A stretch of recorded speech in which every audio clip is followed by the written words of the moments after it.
Chapter 3. A Journey into Spacious Waters. They hoped this day would never arrive. Today, they would have to implement the emergency procedures they dutifully executed so many times before. This new state of mind firmly took control of everyone in the system center as they positioned themselves at their assigned emergency stations. Now in the Aqua Phi, Faltor didn't waste any time in getting this mission underway. Clear the visual screens, Troy. Start up all power systems, Phasar. Qualdor, lift the tunnel doors. Now we will begin our search for a new life. As the tunnel doors opened and buoyancy lifted the Aqua Phi, the reality of venturing into a new life filled them all. They looked around at each other and reconfirmed silently in their minds and hearts that they must move forward. Ahead, Phasar, commanded Faltor. 5 decimals, sir, and accelerating, Phasar replied. As they forged ahead toward a new home, bee-darkened men in eel-skin suits broke into the globe in search of the entrance to the Aqua Phi. These were deadly men carrying lethal weapons strong enough to extinguish any life form it encountered.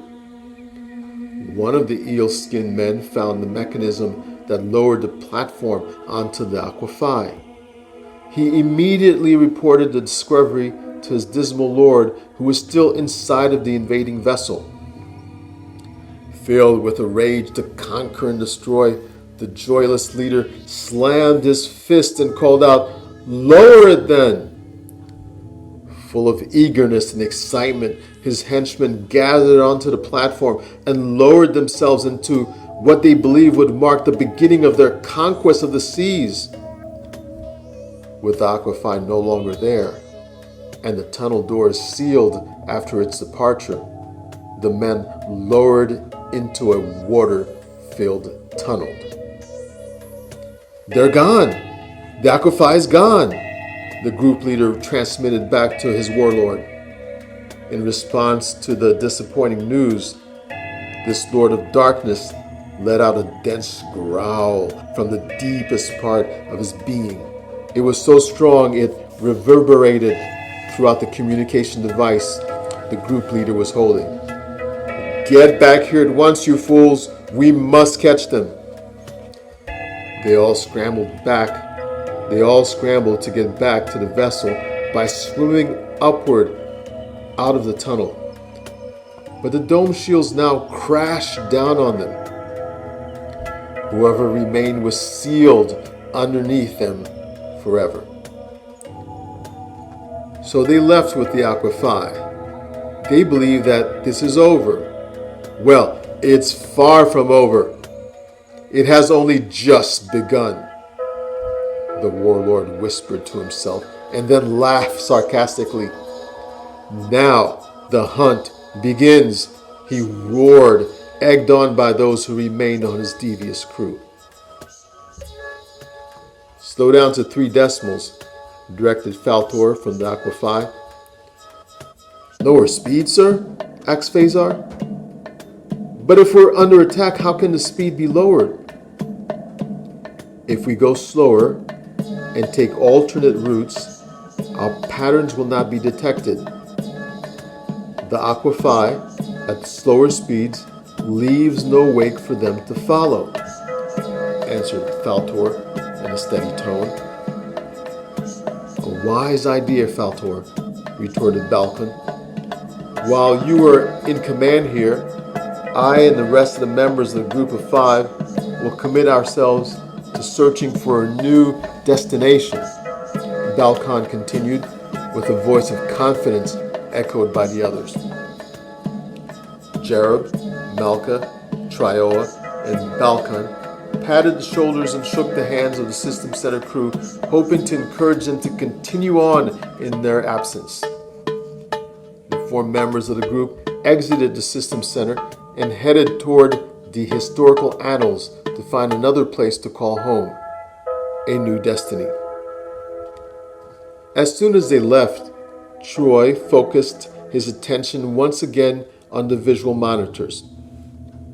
It appears that as we're traveling, water discoloration has been continuous.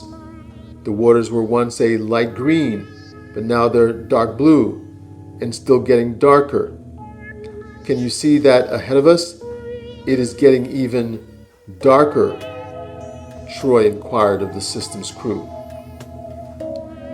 We have no choice but to continue, Troy. Turn on the front-running sensors and follow them. We will avoid running into any surprising elements with the sensors on. Amazing. It just gets darker and darker. Perhaps there will be light on the other side, Valtor asked in bewilderment. Sunny stood before the mirror in her unit. Even though every detail of her unit in the Aqua Phi was exactly the way it was in the globe at home, she didn't feel the comfort of her usual surroundings or the bliss of what was to be her special day. Instead, she disappointingly looked at herself in the mirror.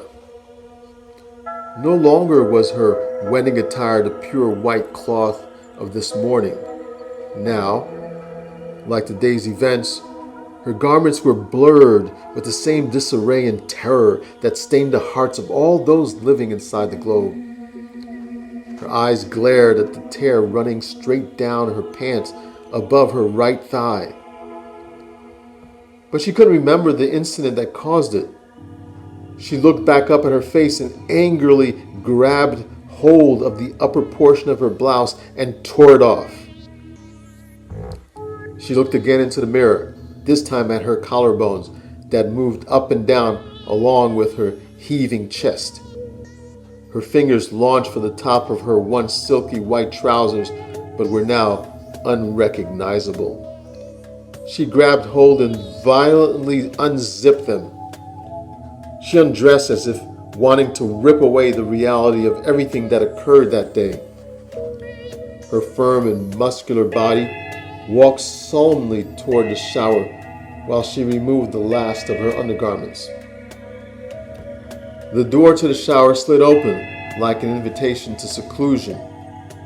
She stepped into the isolation and sought refuge in the warm water. The softness of the steam came out from the length of the wall in front and above her. Unlike the floodwaters that destroyed her home earlier that day, Sunny managed to let those calming waters console her.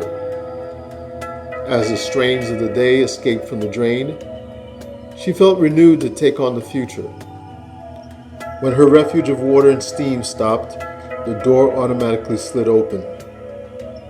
She stepped onto the dryer that, upon detecting her approach, instantly blew warm air from her feet up toward her thick wavy hair, causing it to fly in midair as her body quickly dried. On her way to the clothes closet, she carelessly dropped off her garments in the washer that immediately started its cycle before she even walked away. The closet door slid open and her gaze dropped onto the Aqua Phi uniform. It had sleek, light green arms and shoulders, while the portion covering the chest to the waist was light blue. The pants were smooth, light blue velvet with a lustrous black belt at the waist. The belt carried with it a communications device, sensors, and medical equipment. She stared at the uniform while slipping into her clean undergarments. As she put on the form-fitting uniform, she knew her choice to wear it would empower her to vindicate herself, her fiancé, and her people. Sunny exited her unit and headed towards the system center, but knew there was one last preparation. She stopped at the dining hall to pick up nourishment and refreshments for herself and the crew. Amid the chaos of the day, everyone was working from adrenaline alone. It was time they all had something to eat.